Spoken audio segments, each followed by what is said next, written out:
Yes, muri uyu mugoroba nibwo hasohotse amakuru adasanzwe. N'amakuru yavugaga yuko M23 yatangiye gukura ingabo muri Uvira. Ni nabwo kandi hasohotse imyanzuro y'inama y'abaminisitiri yemeza yuko u Rwanda rugomba kubahiriza amasezerano y'amahoro rwasinye hagati yarwo na Repubulika ya Demokarasi ya Kongo. Aya n'amasezerano yasinyiwe muri Leta Zunze Ubumwe za Amerika i Washington DC imbere ya Donald Trump ndetse n'ibyegera bye. Mbahaye ikaze, reka duhuze iby'aya makuru. Kurekura umujyi wa Uvira bihuriranye n'imyanzuro y'inama y'abaminisitiri igaragaza yuko amasezerano yasinyiwe Washington DC agomba kubahirizwa, by'umwihariko u Rwanda rukaba rwagaragaje ubushake bwo kubahiriza aya masezerano mu myanzuro yafatiwe muri inama y'abaminisitiri, ndetse hakaba habayeho no kurekura uyu mujyi muri iri joro. Ikindi turanagaruka by'umwihariko ku rugendo Kayikwamba Wagner yagiriye muri Leta Zunze Ubumwe za Amerika. Ni Minisitiri w'Ububanyi n'Amahanga wa RDC cyangwa Repubulika Iharanira Demokarasi ya Kongo. Ariko nubwo bimeze bityo, M23 yakomeje gutera imbere kuko yafashe imidugudu 3 muri Masisi nyuma y'imirwano ikaze yahabaye. Mbahaye ikaze.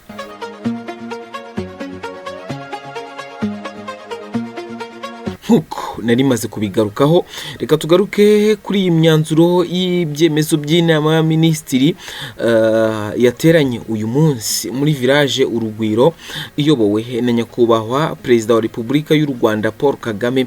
Ubundi nze tunareba ku buryo M23 isohotse mu mujyi wa Uvira nkuko mwakomeje kugenda mubibona mu mashusho. Ni inama y'abaminisitiri yateranye muri village Urugwiro yari iyobowe na nyakubahwa Perezida wa Repubulika y'u Rwanda Paul Kagame. Yagejejweho ibyerekeye isinywa ry'amasezerano y'amahoro n'ubufatanye mu by'ubukungu hagati y'u Rwanda na RDC yasinyiwe i Washington DC, inashimangira ubushake bw'u Rwanda mu kubahiriza ibiyakubiyemo.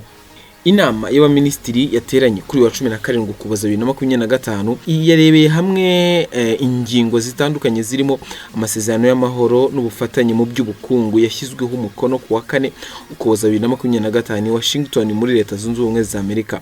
U Rwanda rwashimangiye ko rufite ubushake bwo kuyubahiriza, gushyigikira inzira y'amahoro ya Doha no gukomeza kugira uruhare mu biganiro biyobowe n'ubuhuza bwa Leta Zunze Ubumwe za Amerika bikozwe mu buryo butabogamye bugamije gukemura ibibazo by'umutekano by'impande zose zirebwa n'ibyo biganiro.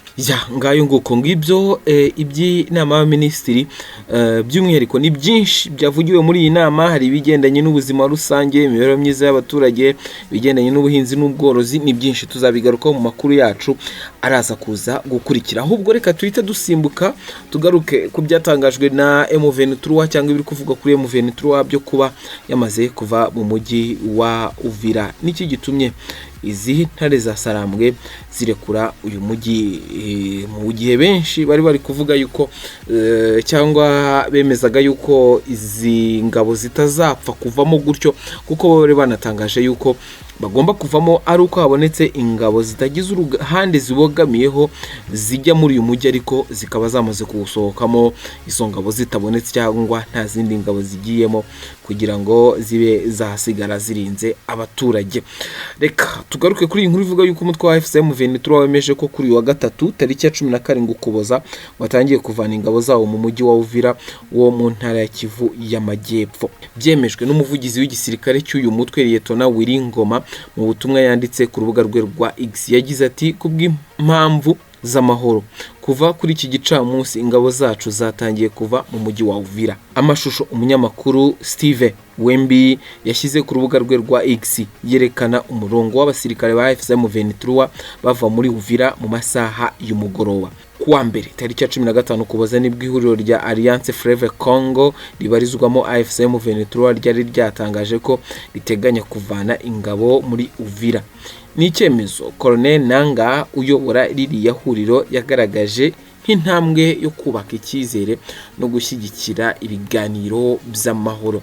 Yavuze kandi ko gishingiye ku ntambwe imaze guterwa mu biganiro bya Doha, cyane cyane isinywa ry'amahame shingiro ya Doha yo ku wa 15 Ugushyingo 2025. Itangazo Nanga yasohoye kandi rivuga ko kurekura Uvira kwemewe bisabwe n'ubuhuza bwa Leta Zunze Ubumwe za Amerika bugamije gushakira umuti urambye amakimbirane yo mu burasirazuba bwa Congo.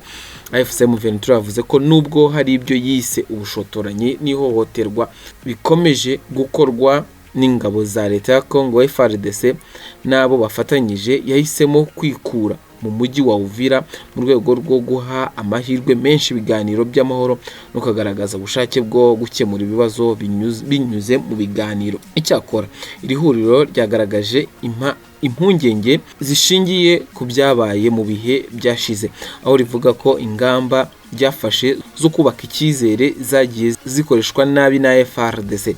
Imyitwarire ya Wazalendo n'abandi bafatanyabikorwa babo bagasubira kwigarura uduce twari twarafashwe, ndetse hakibasirwa abasivile bakekwagaho gushyigikira AFC M23.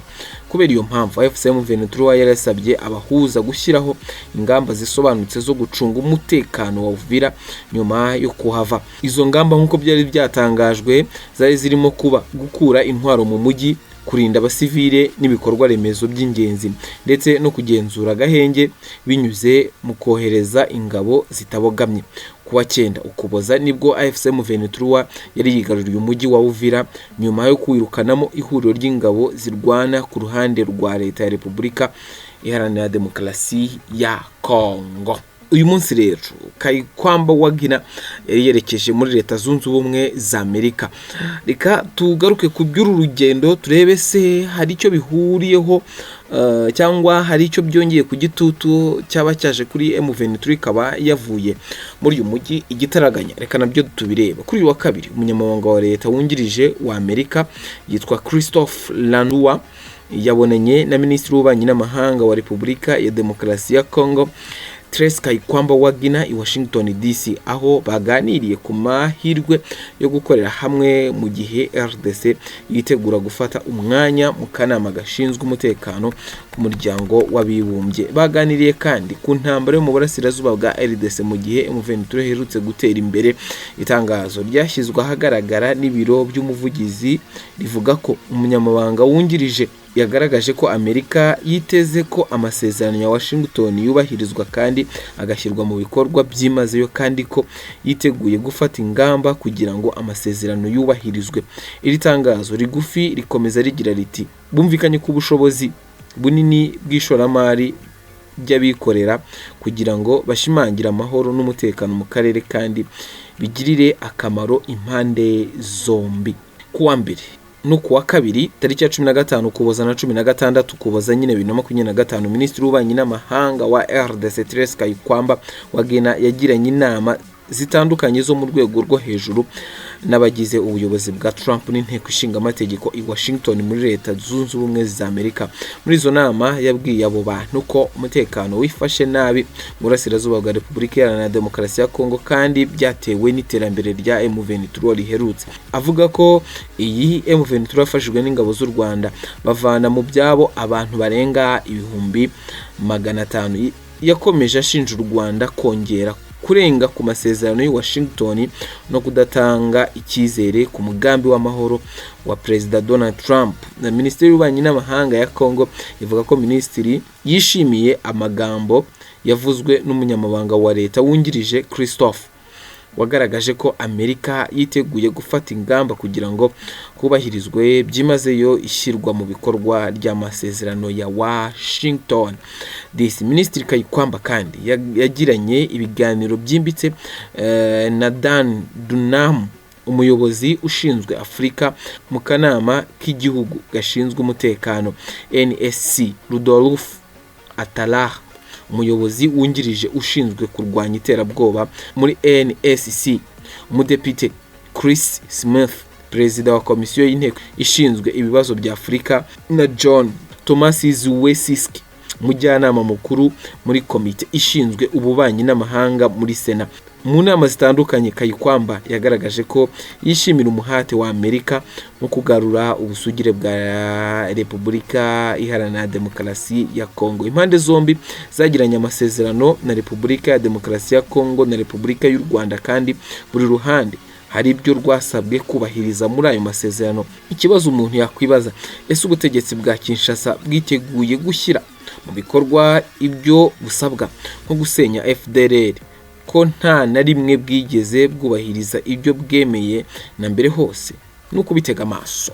Nubwo bimeze bityo ariko imasisi AFC M23 yafashe imidugudu 3 nyuma y'imirwano ikaze yahabaye. Nibura imidugudu 3 yongeye gufatwa n'inyeshyamba za AFC M23 nyuma y'imirwano ikaze n'inyeshyamba za Wazalendo. Imirwano yabereye muri groupement ya Bushari, Mokoto, Shaferiya, Bushari, teritwari ya Masisi mu ntara ya Kivu y'Amajyaruguru mu ijoro ryo kuwa kabiri tariki ya 16 Ukuboza 2025